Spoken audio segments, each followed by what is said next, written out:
നൂറയുടെ special ചായ ഇടൽ അടി അത് രണ്ടാം ഘട്ടത്തിലേക്ക് ചെന്നിരിക്കുകയാണ്. ശരിക്കും പറഞ്ഞാൽ നൂറയുടെ ചായയാണോ സൂപ്പർ, അനുമോളുടെ ചായയാണോ സൂപ്പർ എന്ന് നമുക്ക് ടേസ്റ്റ് നോക്കി പറയാൻ കഴിയത്തില്ല.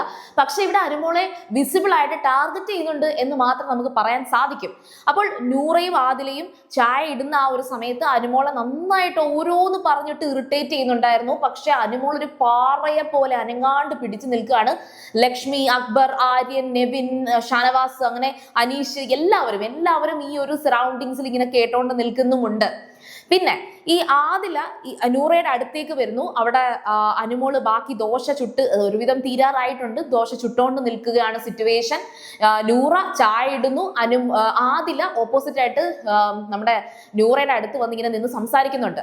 ഇതിന്റെ ഇടയിൽ ഭയങ്കരമായിട്ടും ഒരു ഫണ്ണായിട്ടായിരിക്കട്ടെ, അല്ലെങ്കിൽ അവർ തമ്മിലുള്ള ഒരു സൗന്ദര്യ പിണക്കം പോലെ കൺസിഡർ ചെയ്യാം, ഇല്ലെങ്കിൽ അങ്ങേയറ്റം ടാർഗറ്റ് ചെയ്ത് അനുമോളെ ടാർഗറ്റ് ചെയ്ത് കളിക്കുന്നു എന്ന് തന്നെ പറയാം. ഏതായാലും ശരി, നടന്ന സംഭവം എന്ന് പറയുന്നത് അനുമോൾ ഒന്നും മിണ്ടാതെ മുഖമൊക്കെ വലിച്ചിറക്കി കലിപ്പായിട്ട് ഇങ്ങനെ നിൽക്കുകയാണ്. വളരെയധികം എത്ര ദേഷ്യം ഉണ്ടെങ്കിലും വളരെയധികം കടിച്ചു പിടിച്ച് നിൽക്കുകയാണ് അനുമോള്. ഇത് ദോശ ഉണ്ടാക്കുന്നുണ്ട്. ദോശ ചുടുന്നപ്പോൾ മാവൊക്കെ ലാസ്റ്റ് മാവ് ഓൾറെഡി ദോശക്കുള്ള മാവ് കുറവാണ്. അപ്പൊ മാവെല്ലാം വടിച്ചെടുത്ത് കഷ്ടപ്പെട്ട് ദോശ ചുട്ടുകൊണ്ട് നിൽക്കുകയാണ്. അപ്പോൾ ഇതിനിടയ്ക്ക് വെച്ചിട്ട് അനുമോള് പറയുന്നുണ്ട്, എല്ലാവർക്കും 2 ദോശയേ ഉള്ളൂ, അതിൽ കൂടുതൽ ദോശ ഇല്ലായേ എന്ന് പറയുന്നുണ്ട്. ഷാനവാസ് അത് ഏറ്റു പിടിച്ചിട്ട് വീണ്ടും പറയുന്നുണ്ട്. അപ്പൊ അനുമോൾ ഈ പറഞ്ഞത് കൊണ്ട് തന്നെ ആദില അന്നേരം എതിരെ കയറി പറയുന്നുണ്ട്, ഓ പിന്നെ അല്ലെങ്കിൽ ഇപ്പൊ പിന്നെ 4 ദോശയല്ലേ കൊടുക്കുന്നത്, അതിന്റെ ആവശ്യം ആദില അവിടെ ഇല്ല. ഇനി അടുത്തത്, ദോശ ഇങ്ങനെ ചുട്ടോണ്ടിരിക്കുമ്പോൾ ആ പാത്രത്തിൽ ഇങ്ങനെ തട്ടി മാവ് ഇങ്ങനെ വടിച്ചെടുക്കുന്ന സമയത്ത് ആദിലയും നൂറയും, ഓ നമ്മളോടുള്ള ദേഷ്യമാണ് ആ ദോശയോട് ഇത് കാണിക്കുന്നത്, കണ്ടോ ദോശ പിച്ചി വായി വെച്ച് തരട്ടെ എന്ന് നൂറയോട് ആദില ചോദിക്കുന്നു. ഇക്കൂട്ടത്തിൽ അനുമോളെ കളിയാക്കുന്നുണ്ട്. പിന്നെ ഇവർ രണ്ടുപേരും ഇത്തരത്തിലുള്ള കൊച്ചു ഡയലോഗുകളൊക്കെ പറഞ്ഞ് അനുമോളെ ഇതിനകത്തോട്ട് ട്രിഗർ ചെയ്ത് ഒരു വഴക്കുണ്ടാക്കാൻ വേണ്ടി ശ്രമിക്കുന്നുണ്ട്. പക്ഷെ അനുമോൾ അതൊന്നും ചെയ്യുന്നില്ല. അനുമോൾ ഇതൊന്നും കേട്ട മട്ടയെടുക്കുന്നില്ല. ഈവൻ നൂറ അങ്ങേയറ്റം അനുമോള് പാത്രം ആ ഒരു മാവെല്ലാം വടിച്ച് ദോശയെല്ലാം ചുട്ട് പാത്രം കഴുകാൻ വെസലിന്റെ അടുത്ത് കൊണ്ടുപോകുന്ന സമയത്ത് നൂറ ഓപ്പോസിറ്റ് വന്നിട്ട് അനുമോളുടെ മുഖത്തേക്ക് ഇങ്ങനെ കൈ ആക്കുന്നുണ്ട്.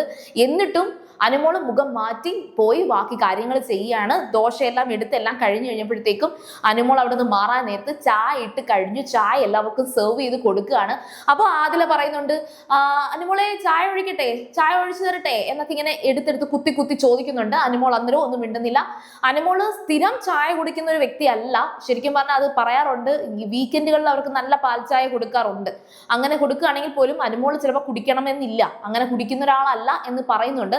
അപ്പൊ പിന്നെ ഇവര് മനഃപൂർവ്വമായിട്ട് അനുമോളുടെ കപ്പ് എന്ത് ചെയ്യുന്നു ചോദിച്ച് നൂറ ഇട്ട ചായ അനുമോളെ കൊണ്ട് കുടിപ്പിച്ചേ പറ്റൂ എന്ന് പറഞ്ഞ് വാശി പിടിക്കേണ്ട കാര്യമില്ല. ചായ വേണമെന്നും പറയുന്നില്ല, വേണ്ട എന്നും അനുമോള് പറയുന്നില്ല. അത് അനുമോളുടെ അന്നത്തെ മാനസികാവസ്ഥ തന്നെയാണ്. അവിടെ ഒരു കുറ്റവും അനുമോളെ നമുക്ക് പറയാൻ സാധിക്കില്ല. അപ്പോൾ ഷാനവാസ് ഇടയ്ക്ക് കയറി പറയുന്നുണ്ട്, അനു കുടിച്ചോളൂ, ചായ ഇട്, അനുമോൾക്കുള്ള കപ്പിൽ ചായ എടുത്ത് ഒഴുകി. അങ്ങ് ഷാനവാസ് അങ്ങ് നല്ല പിള്ള ചമഞ്ഞ് ഒരു വലിയേട്ടൻ ചമഞ്ഞ് അനുമോൾക്കും ആദിലയ്ക്കും നൂറയ്ക്കും ഒക്കെ അങ്ങ് സപ്പോർട്ട് കൊടുക്കുകയാണ്. അപ്പോൾ ഇവര് ചായ ഇട്ടു, അനുമോളുടെ കപ്പിനകത്ത് ചായ ഒഴിച്ചു. അപ്പൊ ചായ അത്ര അധികമൊന്നുമില്ല. നൂറയും ആദിലയും ഒറ്റ കപ്പിനകത്ത് അവർക്ക് 2 പേർക്കും കൂടെ ഒരാൾ കുടിക്കുന്നത് അവർ 2 പേരും കൂടെ ഷെയർ ചെയ്ത് കുടിക്കാൻ തീരുമാനിച്ച് അങ്ങനെ ഒഴിച്ചു വെച്ചേക്കുവാണ്. അപ്പൊ അനുമോളുടെ കപ്പിനകത്ത് ഒഴിച്ച ചായ അനുമോള് കൊണ്ടുവന്ന് അനീഷിനും കുറച്ച് കൊടുത്തു, ബാക്കി കൊണ്ടുവന്ന് ഷാനവാസിന്റെ കപ്പിൽ ഒഴിച്ചു കൊടുത്തു. അത് അനുമോളെ ആരടുത്തും പറഞ്ഞില്ലല്ലോ എനിക്ക് എന്റെ കപ്പിൽ ചായ വേണമെന്ന്. അവരടുത്ത് ഇങ്ങനെ ചോദിച്ചതും ഇറിറ്റേറ്റ് ചെയ്യാൻ വേണ്ടിയിട്ടാണല്ലോ. ചായ വേണ്ട എന്ന് അനുമോള് ആദിലെടുത്ത് നൂറെടുത്തും പറഞ്ഞു കഴിഞ്ഞാൽ അതെന്താടി നിനക്ക് ചായ വേണ്ടാത്തത് എന്ന് തന്നെ അനുമോളോട് ഈ പറയുന്ന 2 എണ്ണവും ചോദിക്കുമെന്ന് അറിയാവുന്നത് കൊണ്ട് അങ്ങനെ ഒരു സീൻ ഉണ്ടാക്കാൻ താല്പര്യമില്ല. ഇത് ഇത്രയും സംഭവിക്കുമ്പോൾ ലക്ഷ്മി അതിന്റെ അടുത്ത് നിന്നിട്ട് കൊള്ളാം, അനുമോള് കുറച്ചൊക്കെ നന്നായിട്ട് ക്ഷമ പഠിച്ചിട്ടുണ്ട്, സാധാരണ ഇത്രയും ക്ഷമ പിടിച്ചൊന്നും അനുമോള് നിൽക്കാറില്ല എന്ന് ലക്ഷ്മി പറയുന്നുണ്ട്. എനിക്ക് മനസ്സിലാക്കാൻ പറ്റിയൊരു കാര്യം ഞാൻ പറയട്ടെ.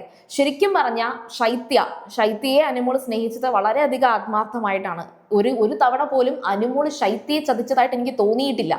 അതുപോലെ തന്നെയാണ് ആദില, നൂറ, ഇവർ 2 പേരുമായിട്ടുള്ള ആ ഒരു ഫ്രണ്ട്ഷിപ്പ് അനുമോൾക്ക് നല്ലൊരു ഡീപ്പായിട്ടാണ് ഉള്ളത്. പിന്നെ ശൈത്യയും ആദിലയും ഒക്കെ തന്നെ ചതിക്കുന്നു എന്ന് തോന്നിയ ഒരു പക്ഷം ഒരു നിമിഷം മസ്താനി വന്ന സമയത്ത് അനുമോള് മസ്താനിയായിട്ട് കൂട്ടുപിടിച്ചെങ്കിലും മസ്താനിയുടെ ക്യാരക്ടർ തനിക്ക് അങ്ങോട്ട് ഓക്കെ അല്ല എന്ന് കണ്ടപ്പോൾ തന്നെ അനുമോള് മസ്താനിയിൽ നിന്നും പിന്നോട്ട് വലിഞ്ഞു എന്ന് പറഞ്ഞ് മസ്താനി പോയപ്പോൾ പോലും അനുമോൾക്ക് വലിയ സന്തോഷമോ അങ്ങനെയൊന്നും പേടിയൊന്നും ഇല്ലായിരുന്നു. ആര് പോയാലും അനുമോളുടെ അഭിനയമോ എന്തോ പോസിറ്റീവോ നെഗറ്റീവോ എനിക്കറിയില്ല, അനുമോൾക്ക് സങ്കടം തന്നെയാണ്. അപ്പൊ ആദിലയും നൂറയും ഈ കിടന്ന് തർക്കിക്കുന്നത് കൊണ്ടും അവർ രണ്ടുപേരും തന്നെ ടാർഗറ്റ് ചെയ്യുന്നത് കൊണ്ടും ഉപദ്രവിക്കുന്നത് കൊണ്ടും കുത്തിത്തിരിപ്പ് ഉണ്ടാക്കുന്നത് കൊണ്ടും മാത്രമാണ് ലക്ഷ്മി പറഞ്ഞ ആ അനുമോളുടെ ക്ഷമ അനുമോൾ അവിടെ കാണിച്ചത്. അല്ലെങ്കിൽ അനുമോൾ വായിരിക്കുന്നത് വിളിച്ച് പറയുകയും ചെയ്യും, നല്ല ശക്തമായിട്ട് അനുമോൾ ആരുടെ മുഖത്ത് നോക്കിയും സംസാരിക്കുകയും ചെയ്യും. പക്ഷെ ഇത് ആദിലയും നൂറയും ആയതുകൊണ്ടും തന്റെ സുഹൃത്തുക്കളാണ്, ഒരു ചെറിയ സൗന്ദര്യ പിണക്കം, ഒരു ചെറിയ പ്രശ്നം, ഒരു പൊട്ടിത്തെറി മാത്രമാണ് എന്ന് മനസ്സിലാക്കിയിട്ടാണ് അനുമോൾ അവരോട് സംസാരിക്കാതെ ഇങ്ങനെ പാറ പോലെ പിടിച്ചു നിൽക്കുന്നതെന്ന് എനിക്ക് തോന്നി. അപ്പോൾ ഏതായാലും ശരി, ചായയുടെ ആ ഒരു പ്രശ്നം അവിടെ കൊണ്ട് അവസാനിച്ചില്ല. ഷാനവാസിന് ചായ ഒഴിച്ചു കൊടുത്ത് അനുമോള് കപ്പും കഴുകി വെച്ച് അനുമോള് പോയി അങ്ങ് ലിവിങ് ഏരിയയിൽ പോയി കൈയും കെട്ടി ഇരിക്കുകയാണ്. അടുക്കളയിലേക്ക് നോക്കി അവിടെ എന്ത് നടക്കുന്നു പ്രശ്നം എന്ന് അറിയാൻ വേണ്ടിയിട്ട് ഇരിക്കുകയാണ്. പക്ഷെ ഷാനവാസിന് പണി കിട്ടി. ആദിലെ നൂറ ഇങ്ങോട്ട് വന്നിട്ട് ആദില ഷാനവാസിന്റെ കയ്യിൽ അനുമോൾ ഒഴിച്ചു കൊടുത്ത ചായ തിരിച്ചു ചോദിച്ചു. കാരണം എന്ന് വെച്ചാൽ അവർ രണ്ടുപേരും ഒറ്റ കപ്പിൽ കുറച്ച് ചായ ഷെയർ ചെയ്യുന്നുള്ളൂ എന്ന് കരുതിയിട്ട്. ഇത് ഷാനവാസ് അറിഞ്ഞിട്ടില്ല. ഷാനവാസ് നോക്കുമ്പോൾ അനുമോൾ കൊണ്ടുവന്ന് ചായ ഒഴിച്ചിട്ട് പോയി. ഇതെന്തിനാണ് ആദിലയും നൂറയും ചോദിക്കുന്നത്? ഷാനവാസ് കുറച്ചധികം ചായ കുടിക്കുന്ന ആളാണ്. അപ്പൊ ഷാനവാസ് ഇത് ഓർക്കാതെ, ഇതൊന്നും ചിന്തിക്കാതെ കൊടുക്കാതിരുന്നു. അപ്പോഴത്തേക്കും ആദിലയ്ക്കും നൂറയ്ക്കും ദേഷ്യമായി രണ്ടുപേരും കിടന്ന്, ഓ അല്ലേലും ഷാനവാസിക്ക അനുമോളെ മാത്രമേ സപ്പോർട്ട് ചെയ്യത്തുള്ളൂ, അനുമോൾ കൊണ്ട് മാത്രമാണ്, അനുമോളോട് മാത്രമേ ഈ പറയുന്ന സപ്പോർട്ടും സ്നേഹവും അനുമോൾ പറയുന്നത് മാത്രമേ ഷാനവാസിക്ക് മനസ്സിലാകത്തുള്ളൂ എന്നും പറഞ്ഞ് ആ രണ്ടെണ്ണവും കിടന്ന് പിന്നെയും അങ്ങോട്ടും ഇങ്ങോട്ടും പ്രശ്നം ഉണ്ടാക്കി. ഇതിന്റെ ഇടയിൽ നൂറയുടെ സ്പെഷ്യൽ ചായ സൂപ്പറാണെന്ന് ആര്യനും അക്ബറും ഒക്കെ പറഞ്ഞ് അവിടെ കിടന്ന് എന്തൊക്കെയോ പറയുന്നുണ്ട്. സൂപ്പർ ചായ അടിപൊളി എന്നൊക്കെ അവർ പറയുന്നുണ്ട്. നല്ല കടുപ്പമുണ്ട്, കുറച്ചും കൂടെ കടുപ്പമുണ്ടായിരുന്നെങ്കിൽ കൂടുതൽ നന്നായേനെ എന്നൊക്കെ കിടന്ന് പറയുന്നുണ്ട്. ഏതായാലും ഷാനവാസ് വിട്ടുപോയി. കാരണം ഷാനവാസ് ആദില ചോദിച്ചപ്പോൾ ചായ കൊടുത്തതുമില്ല. അനുമോളുടെ ചായ അഡീഷണൽ ആയിട്ട് ഷാനവാസിന് കിട്ടുകയും ചെയ്തു. അങ്ങനെ അനുമോൾ ഇതെല്ലാം ഈ വഴക്കവിടെ നടക്കുമ്പോൾ മാറിയിരുന്ന് കണ്ടോണ്ടിരിക്കുന്നു എന്നത് കണ്ടപ്പോഴത്തേക്കും ആദിലയ്ക്ക് വീണ്ടും സഹിക്കുന്നില്ല. ആദില പറയുക, ഓ നിങ്ങൾ ഇനിയിപ്പോ മാറിപ്പോ, കാരണം എന്ന് വെച്ചാലേ നമ്മളെ ഇവിടെ ഇങ്ങനെ വഴക്കിന് കൊണ്ടിട്ടിട്ട് നമ്മൾ വഴക്കടിക്കുന്നത് ഇതോ അവിടെ ഇരുന്ന് മാറിപ്പോയി കണ്ടാൽ മാത്രം മതി അനുമോൾക്ക്, അതുകൊണ്ട് അനുമോൾ അവിടെ ഇരുന്ന് കാണുന്നുണ്ട്, ഇത് തന്നെയാണ് ഇവിടെ നടക്കാൻ അനുമോൾ ആഗ്രഹിച്ചത് എന്നൊക്കെ കിടന്ന് ആദില പറയുന്നുണ്ട്. ശരിക്കും പറഞ്ഞാൽ അനുമോൾ മനസ്സിലാക്കേണ്ടത് അത് ഈ ഒരു വിഷയം മാത്രമല്ല, പല വിഷയങ്ങളിലും അനുമോളെ സത്യത്തിൽ ബാക്ക് സ്റ്റാബ് ചെയ്യാൻ ആദിലയും നൂറയും ഒക്കെ ശ്രമിച്ചിട്ടുണ്ട്. ആദിലയ്ക്ക് നൂറയും, നൂറയ്ക്ക് ആദിലയും മാത്രമാണ് ബെസ്റ്റ് ഫ്രണ്ട്സും ബെസ്റ്റ് പാർട്ട്ണറും എല്ലാം. അല്ലാതെ അനുമോളുടെ ഐഡിയോളജി ഞാൻ പലതവണ പറഞ്ഞിട്ടുണ്ട്. അനുമോൾ എന്ന് പറയുന്നത് ഒരു വ്യക്തി എടുത്തു നോക്കുവാണെങ്കിൽ, അത് ബിഗ് ബോസിലെ ഹൗസിലെ വ്യക്തി എന്നുള്ള രീതിയിലല്ല ഞാൻ പറയുന്നത്. ബിഗ് ബോസിലാണെങ്കിലും പുറത്താണെങ്കിലും അകത്താണെങ്കിലും അനുമോൾ ഒരു ടിപ്പിക്കൽ, ഒരു സ്റ്റീരിയോട്ടിപ്പിക് ആയിട്ടുള്ള ഒരു വ്യക്തിയാണ്. അതായത് പഴയ പല രീതികളും പ്രേക്ഷകർ ഇങ്ങനെ ചിന്തിക്കും, അങ്ങനെ ചിന്തിക്കും എന്നൊക്കെ പറയുന്ന, എന്നാൽ മോഡേൺ ഡ്രസ്സൊക്കെ ഇടും, ലുക്ക് വൈസ് ഒരു മോഡേൺ ഗേൾ ആണ്. പക്ഷെ ഇത്തിരി ഓൾഡ് ആണ് അനുമോള്. എന്നാൽ ആദിലയും നൂറയും ചിന്തിക്കുന്ന ലെവലുകൾ വേറെയാണ്. അവര് ബിഗ് ബോസ് ഹൗസിന് വേണ്ടിയിട്ട് അവരെ ഫ്ലെക്സിബിൾ ആക്കി ഉപയോഗിക്കുന്നു. പക്ഷെ അനുമോൾ അങ്ങനെ ചെയ്യുന്ന ഒരു വ്യക്തിയായിട്ട് എനിക്ക് ഫീൽ ചെയ്തിട്ടില്ല. ഈ പറയുന്ന അനുമോളിന്റെയും ആദിലയുടെയും നൂറയുടെയും ഒക്കെ ഐഡിയോളജീസ് തമ്മിൽ എക്സ്ട്രീം ഡിഫറൻസ് ഉണ്ട്. അത് റെന ഫാത്തിമ ഒരിക്കൽ പറഞ്ഞിട്ടുണ്ട്. അനുമോളുടെ ഐഡിയോളജി ഒന്നും എനിക്ക് അക്സെപ്റ്റ് ചെയ്യാൻ കഴിയില്ല ലാലേട്ട എന്ന് റെന പറഞ്ഞപ്പോൾ അന്ന് ലാലേട്ടൻ റെനയോട് നല്ല രീതിയിൽ തർക്കിക്കുന്നുണ്ടായിരുന്നു. നിങ്ങൾക്ക് അക്സെപ്റ്റ് ചെയ്യണ്ട, അങ്ങനെ എല്ലാവരുടെയും നിങ്ങൾക്ക് അക്സെപ്റ്റ് ചെയ്യാൻ പറ്റുന്ന രീതിയിലേക്ക് മാറ്റാൻ പറ്റത്തില്ലല്ലോ, പകരം നിങ്ങൾ അത് അനുമോളുടെ ക്യാരക്ടർ അതാണ്, ഇത് റെന അല്ലെങ്കിൽ ഇത് ആദില അല്ലെങ്കിൽ അത് നൂറ, അങ്ങനെ തന്നെ ഡിഫറെന്റ് ആയിട്ട് കാണുക. അപ്പോൾ ഏതായാലും ശരി, ഈ അടി ഇവിടെ അവസാനിക്കുമോ, ഈ പറയുന്ന പട്ടാ ഗേൾസ് എന്ന് പറയുന്നവർ 3 പേരും വീണ്ടും ഒന്നിക്കുമോ എന്നൊക്കെയുള്ളത് നമുക്ക് കണ്ടറിയാം.